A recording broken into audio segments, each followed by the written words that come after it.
Okay, in this tutorial, I'm going to show you how to use the scorecard function on the Scottish Golf app. Start by launching the Scottish Golf app on your phone. This will take you into the home page. You can always get back to the home page if you need to by clicking on that button. On the day of a competition, any competitions that are live and running appear below the banner. So you can see there's a banner there, and the competition that I've set up to run today is directly below it. You can click on the competition today to directly go into either entering or scoring through that competition from that button. You can also go into competitions, as always, by pushing the medallion at the bottom. I'll show you both methods. Let me first click on there on the app. It takes me straight into the competition page. And if I go back home now and go into competitions, it does exactly the same. Puts you into the competition page. I've already entered. I'm in with John McWade at 8 o'clock. So it gives me the enter button.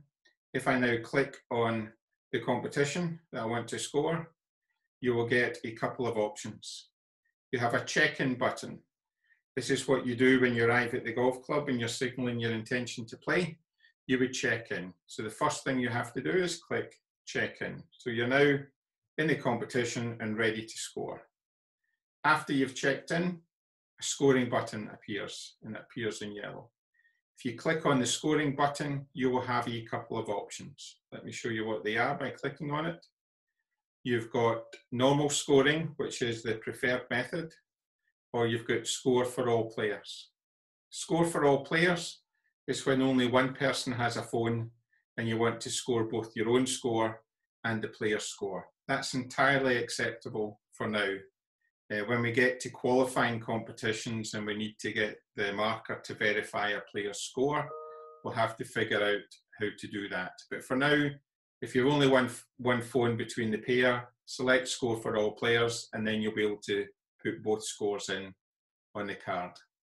The preferred way to get used to, because qualifying competitions, this will be a legitimate way for entering a scorecard, is to go through the normal scoring method. And that will allow you to confirm your handicap, mark somebody else's score, and sign for it. So let me go through the normal scoring method by clicking on that button. What will come up is the players that are in your tee time. So John McWade's in my tee time, so that's the only option that I've got. If it's a 3-ball, you would have 2 names. Be careful in a 3-ball that you get the round robin. So John marks Gordon, Gordon marks Joe, Joe marks John. Make sure that you get everybody marking somebody's card if it's a 3-ball. But with a 2-ball, it's easy. You've only got the first option, which is the one person that you're playing with. So I will select John McWade. As I said, this is a Congo approved method of qualifying handicap scores, but you have to verify that your handicap, and that is my handicap. You can take it down or up if you were aware of any corrections that needed to be applied. I click verify. It then tells me how many strokes that I'm going to receive. This is a 3/4 off the yellow tee. So it takes my 8 shots, give me 3/4, and the strokes received is 6. So you get advance notice of how many shots that you're going to get in this competition. You then hit continue, and it takes you straight to the scorecard. On the scorecard, it's the yellow box is the live box, and the white box is the player score that will go live after you've put your own score in. So you go up the first, and I score a 4 and John scores a 4, then all you need to do is click the score buttons at the bottom in order to enter the score. You don't need to touch the scoring boxes. You can, but that will swap where the live score's going in. You should just let it sit at marker player, and you put the score in when you complete the first hole. You put 4, 5, 5, 4, whatever the scores are. For this purpose, I'm just going to stick with 4s going through. So if I click on the 4, you'll see the 4 goes into the marker score, then the player score becomes live. Now I put John's score in, I'll also pick a 4 for John, it goes live, and then the submit button becomes live. In order to submit a score, this might feel strange, but I'll explain the reason in a moment. You have to push that button twice. So if I do submit, you get 3 seconds to submit it again, and I push it again, and we go on to hole 2, par 4. The reason that that is the case is when we were testing this, people were leaving their phone on, putting it in their pocket, and they were submitting random scores with the phone bouncing in their pocket. So by putting the submit button to be pressed within 3 seconds, that solved that problem.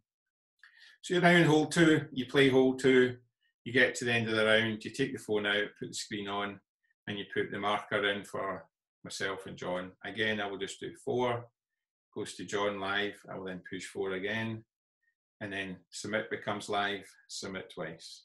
You can see what's going on. Let's say there was a mistake made, and I've got 4s across the board, but let's say I made a mistake and said I got a 3, John got a 4, but I actually got a 4 on this hole, but I'm scoring it as a 3. I'll show you how that gets corrected in the scorecard in a minute. So I'm now going to submit. Again, I'm just going to put some more scores in and then go back and show you how you can correct that mistake. I'll just stick with the 4s for now.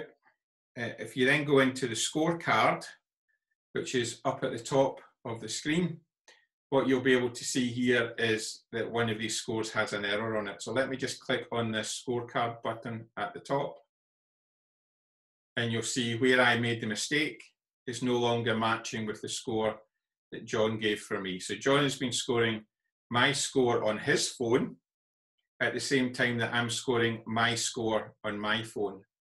So I'm looking at my score that I put in, 443, 444, and John said I got a 444 all the way down. Now, one of us has to correct the mistake. If it was John that has to correct it, he has to click on that button and turn it into a 3. If it was me that makes the mistake, I have to click on that button and turn it into a 4 and then hit the submit. And once you do that, the purple goes away. This is the most common reason that players will find that they won't be able to sign for the card, because the Finalise Now button, which is the button that allows you to sign for the card, will only become live when you've completed the 18 holes and all the My Scores match. If the My Scores match, it won't allow you to sign. You'll have to finish in the venue interface, which means the scores get pushed to match and handicap before you proceed. Let me just X out of that. And I'm just going to complete the round to show you how you finalise. Again, I'll just do 4 4s all the way. So let me just pause on 18. Another lesson that we learned is that some of the people in the Winter League, when they were doing normal scoring, somebody would be on the, have only put the scores in up to the 16th hole.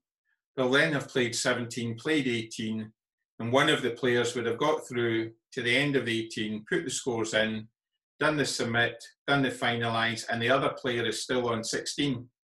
And it hasn't had the chance to check that all the scores match. That can get you into a bit of a pickle.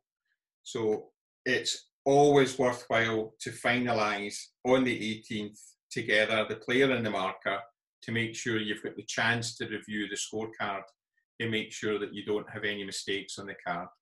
So please, please, please just remember to wait till the 18th and then come back and verify the scores together, and then you'll be able to have the chance to confirm that the scores are correct on the card. So as you can see, I've now done 4s all the way around. I do have a live Finalise Now. You've got the front 9 and the back 9 that you can go backwards and forwards and check. But as I say, there's no purple because we've made it 4s all the way around. You'll be able to check and verify all the scores. And in that state, you can then finalise the card. And finalise the card, the R&A have kindly agreed that the method for confirming the signatures while we're in the COVID-19 situation is that the marker signs the player's card. He then asks the player to verify on his phone that the scores are correct. And then he can mark the signature with something like, you know, verbally confirmed or something, verbal, blah, conf. He can put any mark he likes on the player's signature to get verbal confirmation that he has agreed with the player that his scores are correct. And that is a qualifying score method for doing the signatures while we're in this COVID-19. Again, verify button twice, and you're done. You've successfully played your round, you've confirmed your handicap, you've entered your gross scores, and you've attested with a signature or a verbal confirmation that your card is correct. And that's it. Exit scoring takes you back out and then back home. Thanks for listening. I'm sure there'll be more tutorials to follow. Bye just now.